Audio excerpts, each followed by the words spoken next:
Imagina caminar por un paisaje común, una aldea tranquila, una colina seca, una llanura de piedra, y descubrir que el verdadero mundo no estaba ante tus ojos, sino bajo tus pies. La superficie parecía normal. Casas, campos, caminos, silencio. Pero debajo de la tierra había corredores, salas, cámaras, puertas de piedra, pozos de ventilación, áreas de almacenamiento, lugares de culto, túneles estrechos y pasajes que desaparecían en la oscuridad. Y entonces surge la pregunta que vuelve todo más inquietante. ¿Por qué tantos pueblos antiguos, en regiones diferentes, separados por distancia, cultura y tiempo, decidieron construir hacia abajo? Cuando encontramos una única ciudad subterránea, podemos pensar en refugio. Cuando encontramos varias, en lugares diferentes del mundo, la pregunta cambia completamente. ¿Qué había en la superficie que hacía que tantos seres humanos descendieran hacia adentro de la Tierra? Tal vez la respuesta más simple sea la más obvia: miedo, invasiones, guerras, persecuciones, clima extremo, necesidad de esconder comida, agua, familias, animales y objetos sagrados. Pero esa explicación, aunque importante, no cierra el misterio. Porque algunos de esos lugares no parecen apenas escondites improvisados. Fueron planeados, excavados en múltiples niveles, organizados con ventilación, puertas defensivas, pozos, cámaras rituales, espacios colectivos y, en algunos casos, una relación casi simbólica con la muerte, el silencio y el mundo invisible. El subterráneo no era apenas un refugio. Para muchas sociedades antiguas parecía ser una segunda realidad, una capa secreta del mundo. Y tal vez sea por eso que esas estructuras continúan fascinándonos. Ellas nos obligan a mirar la historia de otro modo, no apenas como una secuencia de imperios, reyes y batallas, sino como una historia de pueblos que aprendieron a sobrevivir, rezar, esconder, almacenar, enterrar y tal vez hasta imaginar lo sagrado debajo de la superficie. Pero existe un detalle que vuelve esta historia aún más difícil de ignorar. Cuando miramos esos lugares por separado, cada uno parece tener una explicación. Pero cuando los colocamos todos lado a lado, el patrón comienza a incomodar. Ciudades subterráneas en Capadocia, hipogeos en Malta, catacumbas, túneles, refugios, cámaras funerarias, cavernas adaptadas, templos excavados, pasajes escondidos bajo aldeas enteras. No estamos ante una única construcción extraña. Estamos ante una tendencia humana repetida. En algún momento, diferentes civilizaciones miraron la Tierra no como límite, sino como posibilidad. Y es aquí donde comienza la verdadera investigación. La primera imagen que necesitamos imaginar queda en Capadocia, en el corazón de la actual Turquía. A primera vista, la región ya parece fuera de lo común. El relieve está hecho de formaciones volcánicas suaves, torres de piedra, valles esculpidos por la erosión y rocas relativamente fáciles de excavar. La naturaleza ya había creado un paisaje que parecía parcialmente tallado. El ser humano apenas llevó ese proceso más lejos. Allí, bajo aldeas y colinas, existen ciudades subterráneas que descienden en niveles sucesivos. Una de las más famosas es Derinkuyu, frecuentemente descrita como una de las mayores ciudades subterráneas excavadas de la región. Lo que impresiona no es apenas la profundidad, es la organización. Pasajes estrechos llevan a salas mayores, túneles conectan áreas de almacenamiento. Hay espacios asociados a animales, alimentos, agua, ventilación y culto. En algunos puntos, grandes puertas circulares de piedra podían bloquear corredores por dentro, como si el propio subterráneo pudiera transformarse en una fortaleza. Esa imagen es poderosa, una ciudad invisible, cerrada por dentro, respirando a través de pozos, mientras la superficie arriba tal vez estuviera en peligro. La explicación más aceptada es práctica. Capadocia fue una región atravesada por conflictos, invasiones, cambios políticos y tensiones religiosas a lo largo de los siglos. En un territorio expuesto, esconderse debajo de la tierra podía ser una estrategia de supervivencia. Y esa hipótesis tiene sentido. Pero el problema es que una ciudad subterránea de ese tipo exige planeamiento. No basta cavar un agujero y esperar sobrevivir. Es preciso pensar en el aire, en el agua, en los alimentos, en los animales, en la circulación, en la defensa, en la orientación interna y en el riesgo de colapso. O sea, incluso cuando la función era protección, la solución era sofisticada, y ese es el primer giro de nuestro misterio. El subterráneo no era apenas miedo transformado en arquitectura, era inteligencia colectiva transformada en paisaje invisible. Cuando pensamos en civilizaciones antiguas, casi siempre imaginamos templos, pirámides, murallas, columnas, palacios y monumentos, que se elevan hacia el cielo. La grandeza parece estar asociada a la altura, pero esas construcciones cuentan otra historia. Ellas muestran una grandeza invertida. En vez de subir, descendían. En vez de mostrar poder a la distancia, escondían capacidad en silencio. En vez de impresionar por el exterior, impresionaban por aquello que no podía ser visto. Y eso cambia todo, porque una construcción subterránea no está hecha para ser admirada por quien pasa. Está hecha para funcionar, para resistir, para guardar, para proteger, para separar el mundo de arriba del mundo de abajo.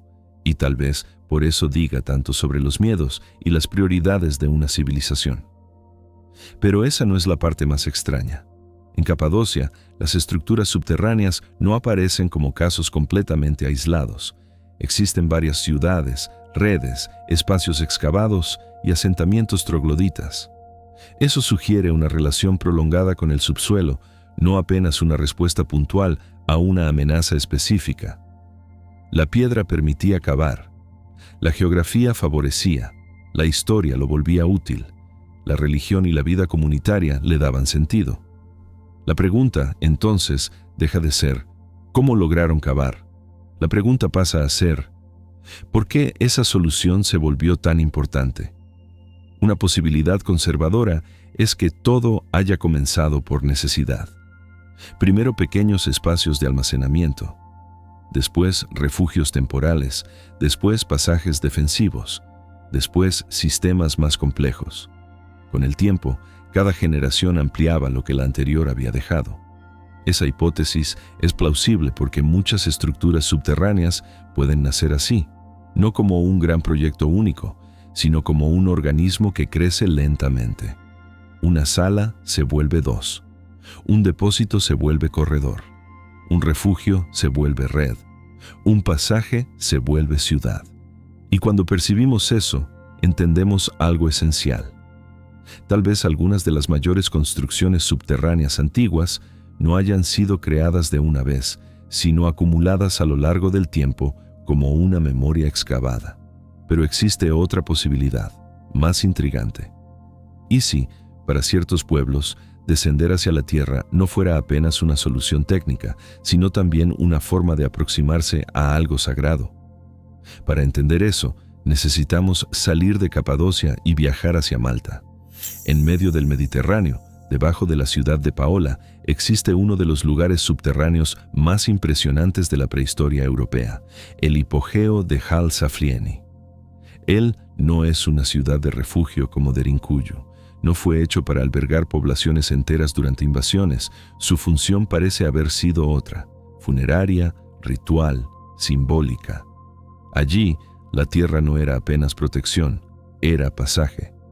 El hipogeo fue excavado en niveles, con cámaras, corredores y espacios que parecen reproducir, de manera subterránea, formas arquitectónicas conocidas en la superficie. Es como si los constructores hubieran llevado hacia abajo un lenguaje que también pertenecía al mundo de los vivos. Y ese detalle es profundamente importante, porque muestra que el subterráneo podía ser entendido como continuación del mundo humano, pero en otra condición.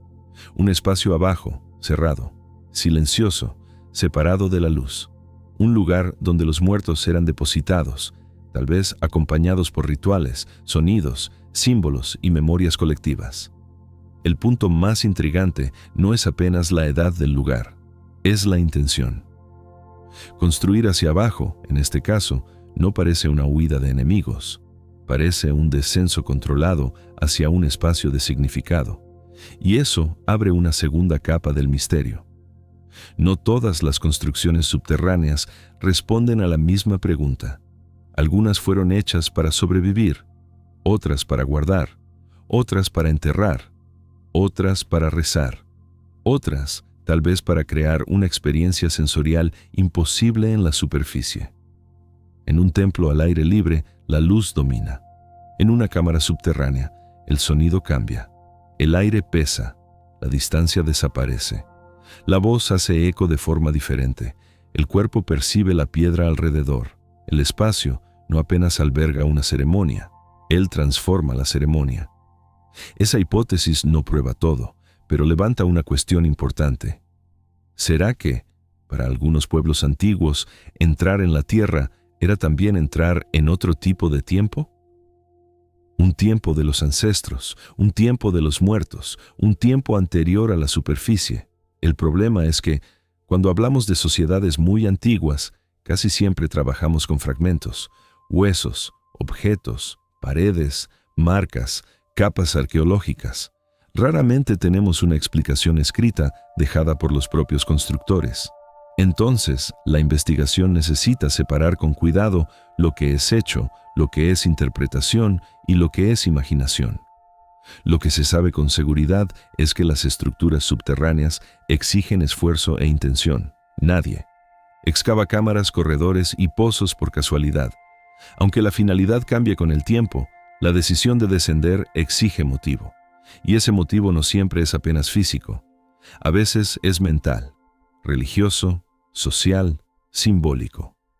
Pero existe un tercer tipo de construcción subterránea que nos ayuda a entender el patrón de otra forma: los espacios de refugio colectivo.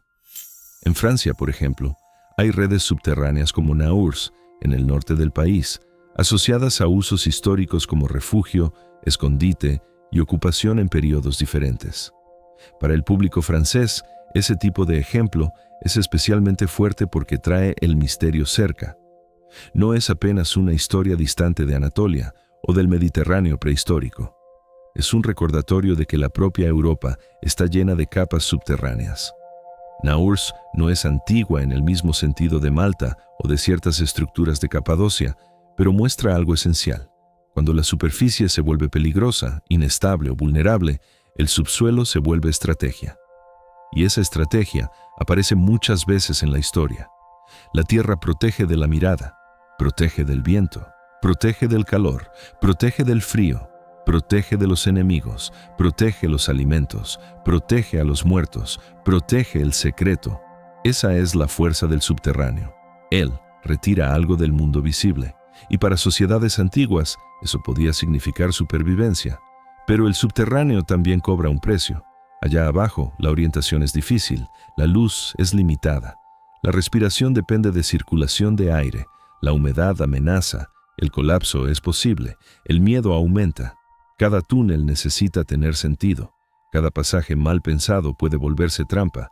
Por eso, cuando vemos una red subterránea funcional, no estamos viendo apenas agujeros en el suelo, estamos viendo un sistema, y ese sistema revela un nivel de planeamiento que muchas veces pasa desapercibido.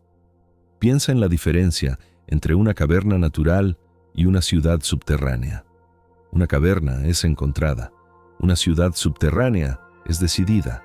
Una caverna puede ser ocupada, una ciudad subterránea necesita ser organizada. Una caverna puede servir de refugio temporal.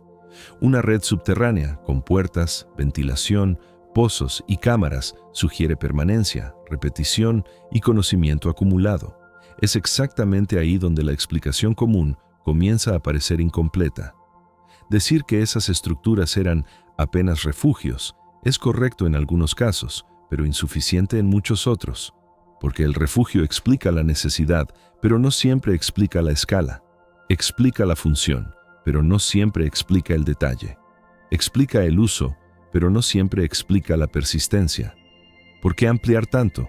¿Por qué organizar en varios niveles? ¿Por qué crear espacios rituales debajo de la tierra? ¿Por qué algunos lugares parecen mezclar refugio, almacenamiento, culto y vida comunitaria?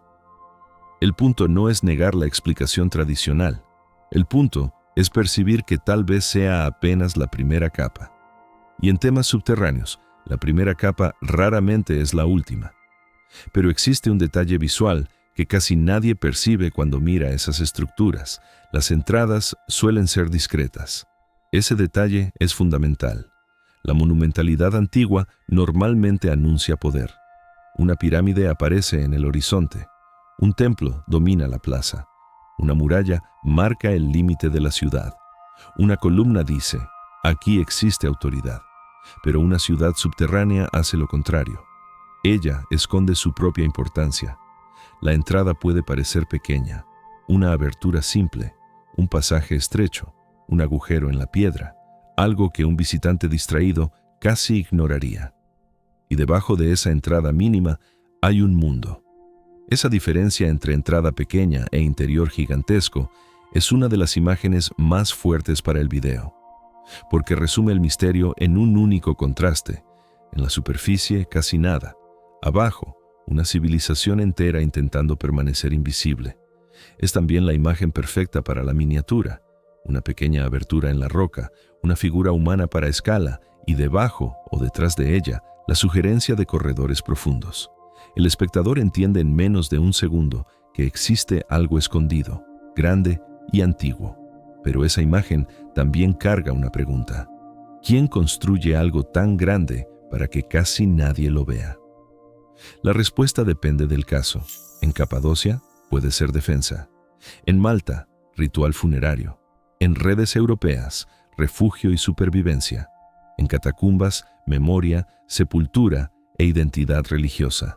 En minas antiguas, extracción y economía. En cavernas adaptadas, clima y protección. En templos excavados, sacralidad y permanencia. El patrón no es una única causa, el patrón es una elección recurrente. Cuando la superficie no basta, el ser humano crea una segunda superficie debajo de ella. Esa frase es importante, porque tal vez lo que une tantas estructuras subterráneas no sea un miedo específico, ni una religión específica, ni una civilización perdida única. Tal vez lo que las une sea algo más humano, la necesidad de crear lugares fuera de la mirada común. Lugares donde la vida podía continuar cuando la superficie fallaba. Lugares donde los muertos podían permanecer próximos, pero separados. Lugares donde lo sagrado podía ser sentido en el silencio de la piedra. Lugares donde una comunidad podía desaparecer sin dejar de existir. Y eso nos lleva a una hipótesis más conservadora, pero muy poderosa. Las civilizaciones antiguas construyeron debajo de la tierra porque el subsuelo ofrecía ventajas que la superficie no ofrecía: estabilidad térmica, protección, sigilo, almacenamiento, defensa y, en algunos contextos, acceso a piedra blanda o ya fracturada. Esa hipótesis explica mucho. En regiones cálidas, el subterráneo podía ser más fresco. En regiones inestables, podía ser más seguro. En tiempos de guerra, podía esconder personas y recursos. En paisajes volcánicos o calcáreos, podía ser técnicamente viable. En sociedades agrícolas, podía ayudar a conservar alimentos. En sociedades ritualizadas, podía separar el espacio de los vivos y de los muertos. Pero existe una hipótesis más intrigante.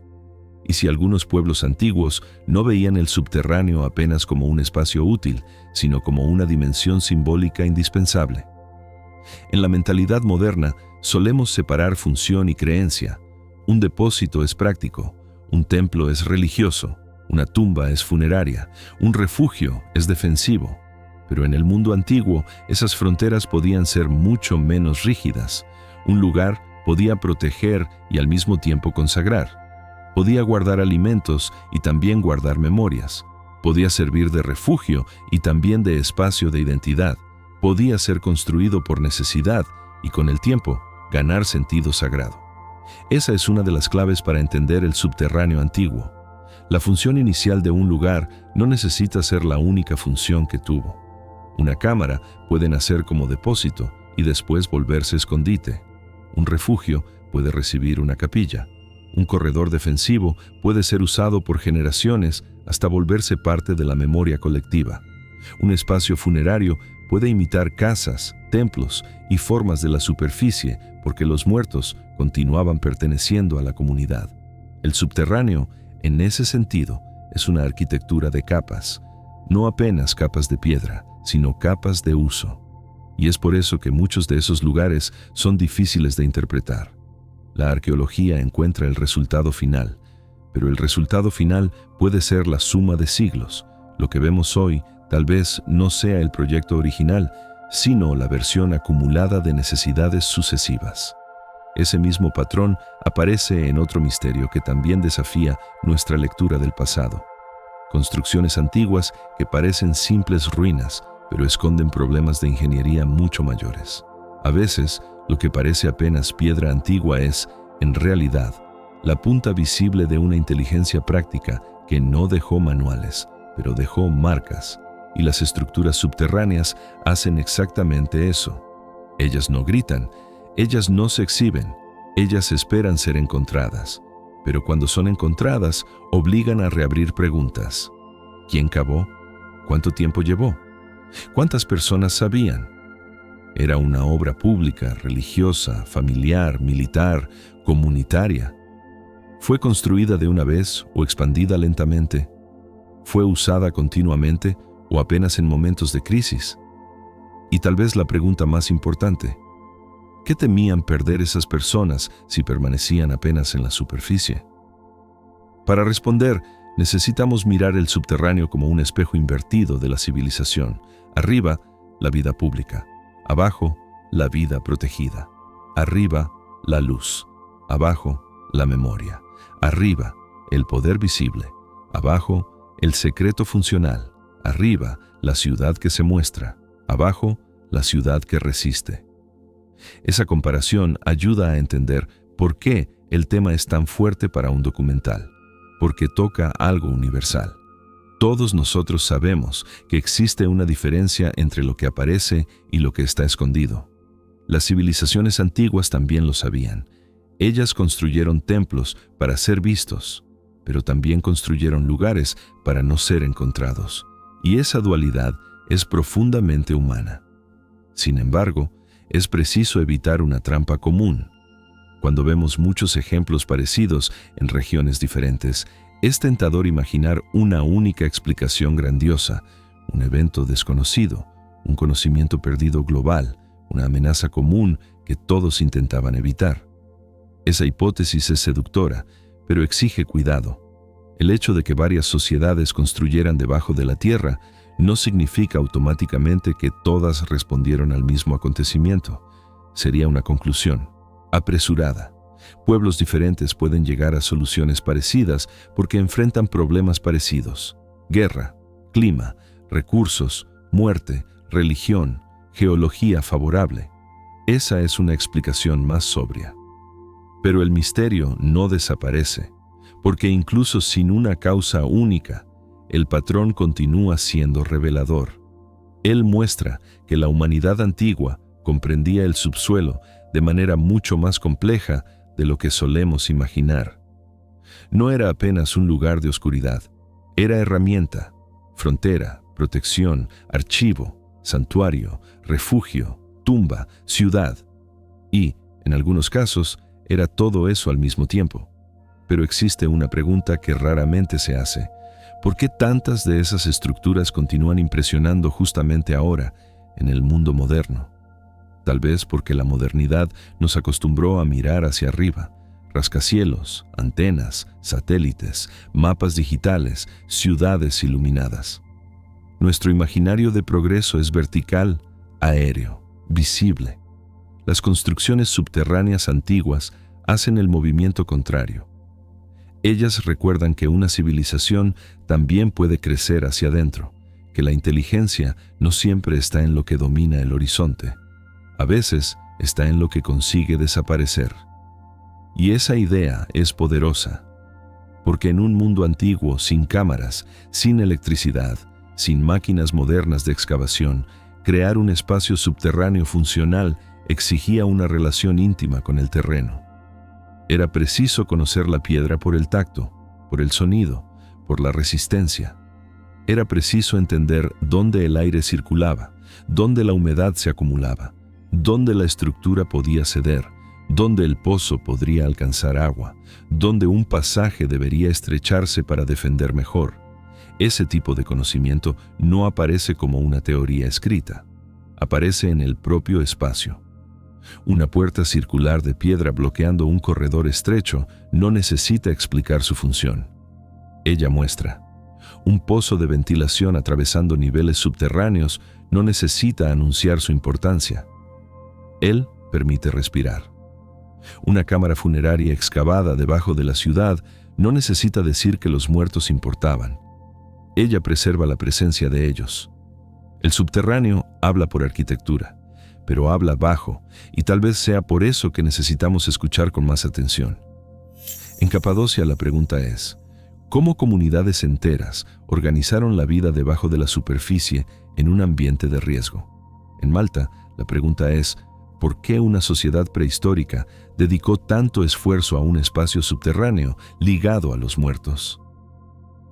En Naurs y en otras redes europeas, la pregunta es, ¿por qué repetidamente comunidades volvieron hacia abajo cuando la superficie se volvió insegura?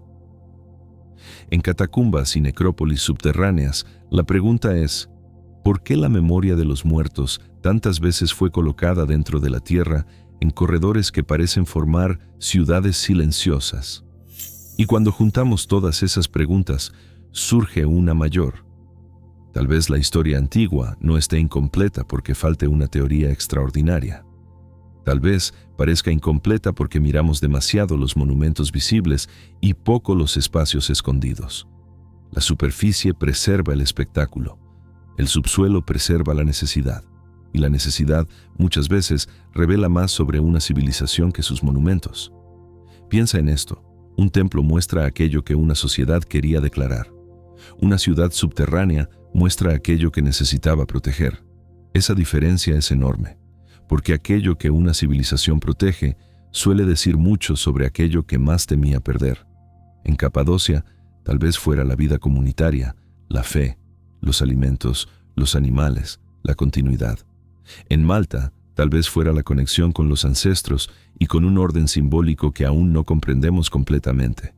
En redes de refugio, tal vez fuera la simple permanencia de familias enteras en períodos de violencia. Y en todos los casos, el subterráneo aparece como una respuesta al límite de la superficie. Pero no debemos romantizar demasiado. Construir debajo de la tierra también podía ser duro, peligroso, lento e incómodo. No era una elección hecha por capricho.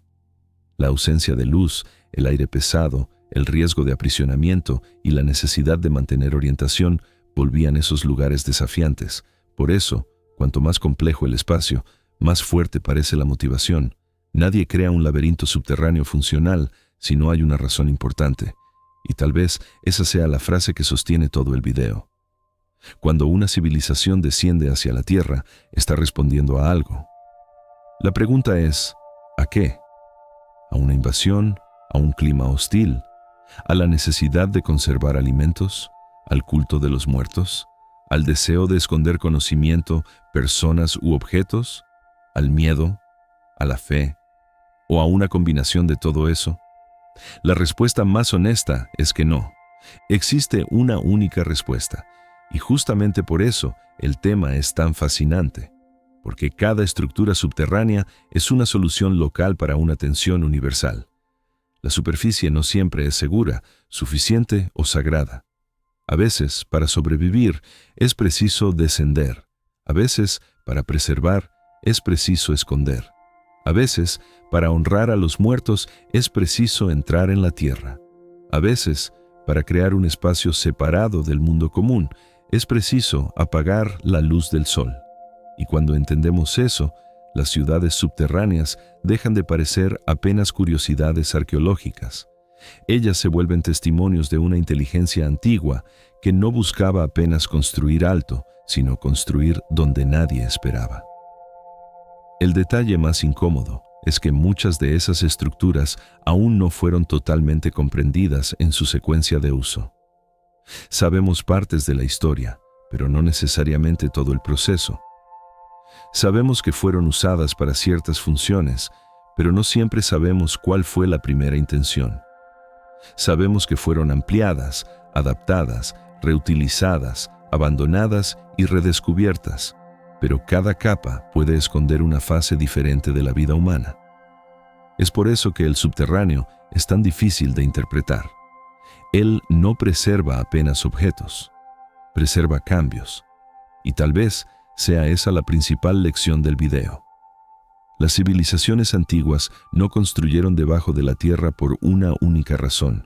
Lo hicieron porque el subsuelo ofrecía aquello que la superficie no podía ofrecer en determinados momentos: silencio, protección, temperatura, secreto, permanencia y una conexión simbólica con lo invisible. Pero la pregunta inicial continúa resonando. ¿Por qué tantas? Porque la necesidad de esconder, proteger y dar sentido a lo invisible parece acompañar a la humanidad desde muy temprano. Y cuando miramos esos corredores excavados, tal vez no estemos viendo apenas ruinas, estamos viendo decisiones tomadas por comunidades que vivieron bajo amenaza, bajo fe, bajo clima, bajo memoria y bajo incertidumbre. Personas que tal vez no quisieran desaparecer de la historia, pero que, para continuar existiendo, necesitaron desaparecer de la superficie.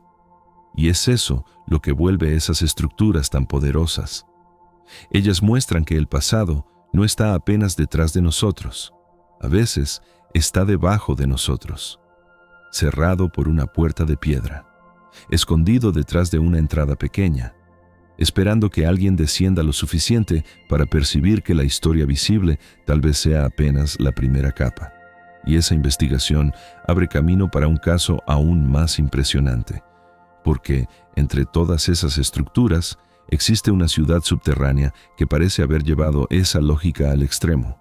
Un lugar capaz, según estimaciones frecuentemente repetidas, de albergar a miles de personas debajo de la tierra, con corredores, salas, sistemas de defensa y una organización que aún hoy parece difícil de imaginar.